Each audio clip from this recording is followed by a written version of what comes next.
அண்ணே அண்ணே வாய் ஃபுல்லாக போட்டிருக்காரு பார்க்க போட்டு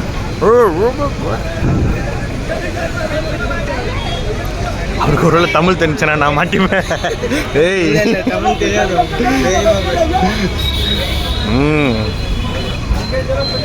அண்ணனும் பார்க்க அப்படிதான் இருக்கார், லைட்டாக ஆசை போட்டு. ஏற்றுறானுங்க நம்ம ஊர் சாராட்டை விட இவனுங்க எல்லாத்தையும் ஏற்றுறானுங்க. அவர் சொல்கிறா 32 பேர் இருக்கும், குரல் போகிறோம், அது பின்னாடி போகிறோம். ஏய் ஏறுறா ஏற்றலாம், அதான் ஏறுறா. சரி 20 பேர் ஏற்றிக்கிறேண்ணா. இப்போ 20 பேர் ஏற்று 32 பேர் ஏற்றிடுவான்.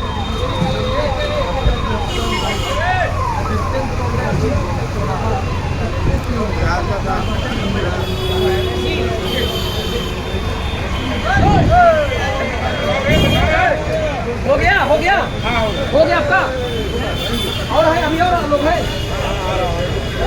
और आदमी उधर बैठेगा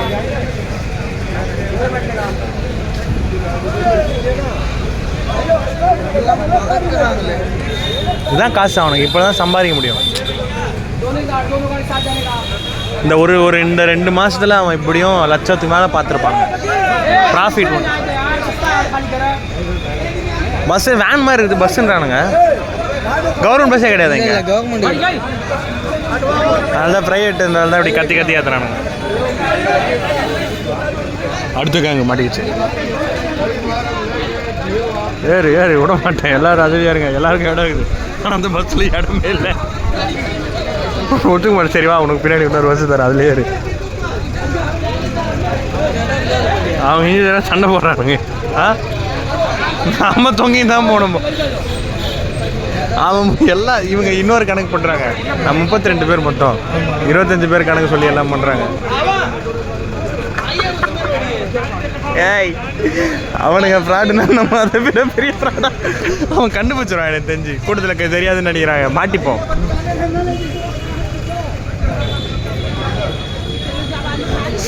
ஊரில் சித்தாள் வேலை செஞ்சு பழக்கம் இருக்கும் போல. பேக் அதே மாதிரி தூக்கிட்டு போகுது அந்த பொண்ணு. இல்லை எல்லாருமே பாருங்க அப்படிதான் தூக்கிட்டு போவாங்க. பேக் எல்லாருமே இப்படி தான் தூக்கின்னு போகிறாங்க. அந்த பழக்கம் மாறல போல.